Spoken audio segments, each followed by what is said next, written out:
วัสดีครับท่านผู้ชมครับวิดีโอ PK ชื่อเกมนี่อยู่เกมเราบอกในแมป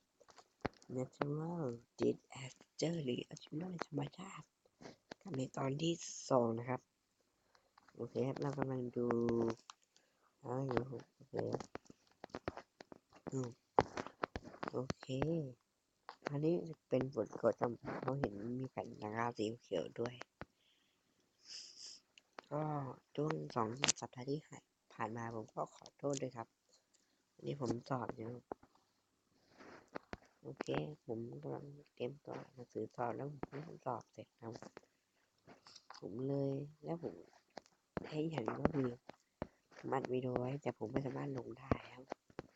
มันเกิน30 นาทีมันเกิน15 นาทีครับเพราะฉะนั้นก็ผมก็เลยไม่รู้ทำไงครับผมก็เลยต้องมานั่งอัดใหม่ผมอัดใหม่นะครับรอบที่3ครับอันนี้ตี 1แล้วครับตี 1 กว่าแล้วผมต้องนั่งอัดวิดีโอเลยครับ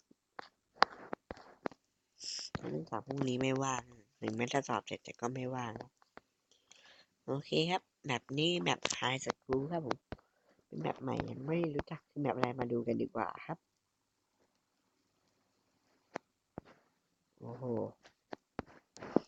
เป็นห้องเรียนนะโอ้โหนักเรียนเคารพมีนาฬิกาบอกเวลาด้วยเจ๋ง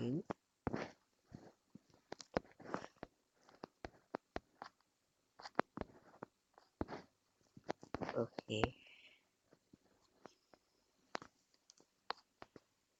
มาดูนะครับจะได้เป็นอะไรครับแล้วผมจะอยู่ชั้นล่างตรงเครื่องนี้ด้วยที่บ้านด้าน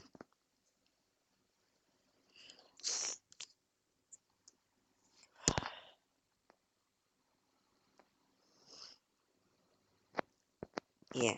ได้ไปไม่มีเป็นเลย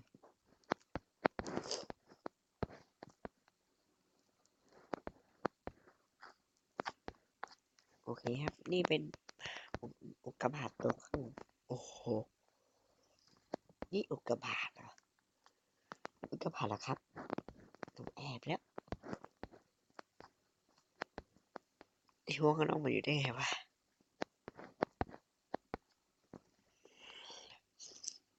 โรงเรียนมันพังไปขนาดนี้แล้วนะมันพังไปขนาดนี้แล้วนะโอ้โหมันพังนี่โดนลูกเดียวว้าวโอเคอย่างเงี้ยเราซ่าครับขึ้นหลังคาเฮ้ยเพื่อนสวัสดีไม่ได้เจอนานเลย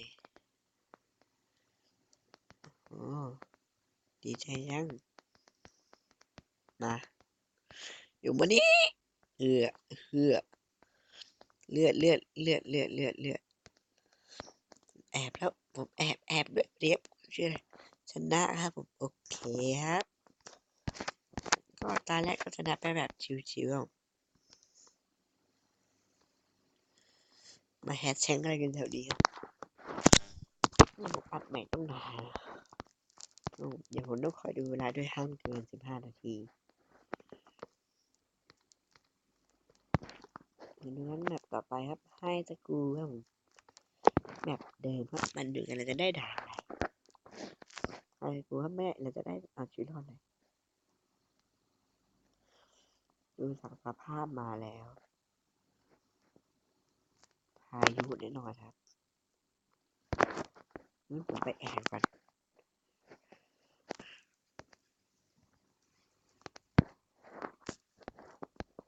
โอ้ผมเข้าแล้วแอบด้วย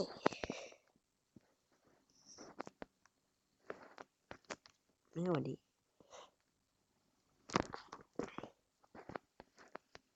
ขอแอบด้วยดิข้างนอกมันจะเป็นพายุนั่นไงไอ้พวกต่อไปมาดูกัน โอ้โหดูวิ่งถึงอ๋อตอนเนี้ยผมไม่เลิกอืมผมวิ่งแล้วก็เดี๋ยวผมจะบอกครับเดี๋ยวผมจะเปิดเดี๋ยวผมจะขอยุบยุบเกมไอ้บ็อกซิตี้วอลครับผมเพราะมันไม่มีอะไรจะให้เล่นแล้วในบ็อกซิตี้วอลแล้วผมจะเอาไมค์ครับเทอร์เรียเข้ามาแทนนะผม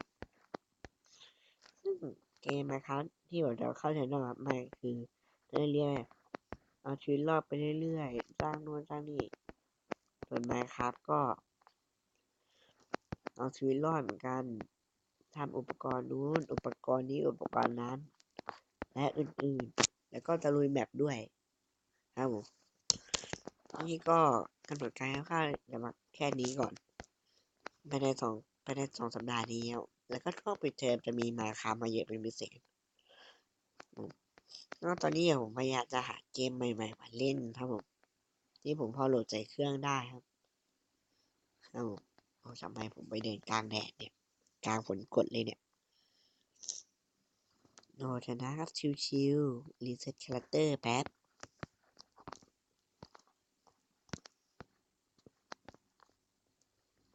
โอเคมาดูกันครับมาต่อตัวกันต่อครับไม่ใช่แหละมาดูครับแบบต่อไปจะเป็นด่านอะไรครับเทเลอร์พาครับ ส่วนไม่ใช่ครับโรงหนังไม่ใช่ที่ถ่ายทำหนังครับเกือบไปแล้วอันนี้ผมแนะนำครับให้อยู่ใกล้ๆกับอันนี้หรือมันก็อยู่บ้านหลังนี้แหละตรงเก้าอี้เนาะก็ถ้าเกิดไฟไหม้ครับมันเป็นสุดยอดมากครับถ้าคุณนั่งเก้าอี้คุณจะรอดจากการไฟไหม้ครับผมก็นั่งโอ้โหอายุหิมะรู้เลยเห็นคนนั้นไหมครับเขาบินได้ครับบินศาสตร์โอ้โหนั่นไง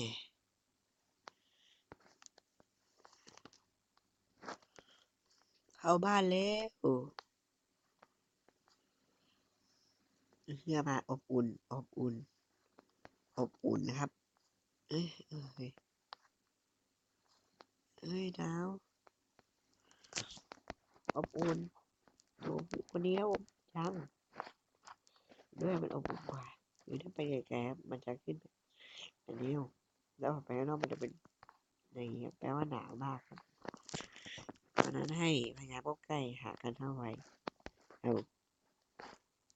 มาแล้วเห็นแล้วเพื่อนอยู่ด้วยเออชายรักชายไม่ใช่โอเคก็เดี๋ยวอีก2-3 วันเนี่ยเดี๋ยววันที่19 ถึง 21นะผมคือแบบลืมบอกครับช่วงปิดเทอมผมจะอัพวิดีโอเก็บตลอดครับ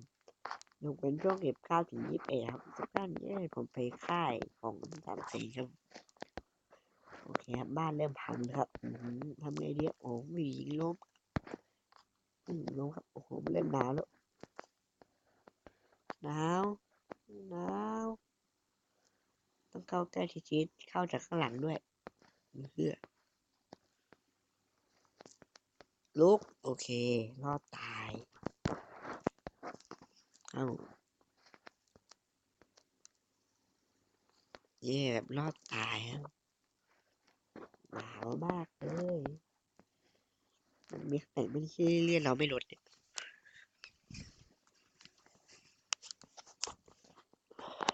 ดูขนาดต่อไปเป็นสกายทาวเวอร์อันนี้ผมจำได้ให้อยู่ชั้นล่างก่อนแผ่นดินไหวมาทีนี่สนุกเลยครับถ้าเกิดคุณเล่นแบงค์บนครับเกิดอะไรขึ้นเนี่ยบัฟ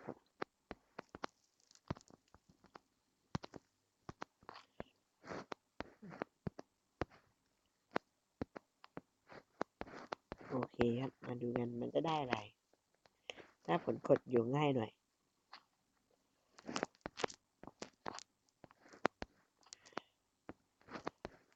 มันสีได้คือ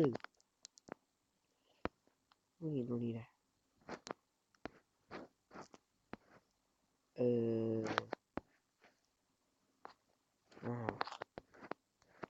เดี๋ยวกลับมาใหม่ครับแป๊บนึงครับเดี๋ยวกลับมาใหม่กันอีกแป๊บนึงครับ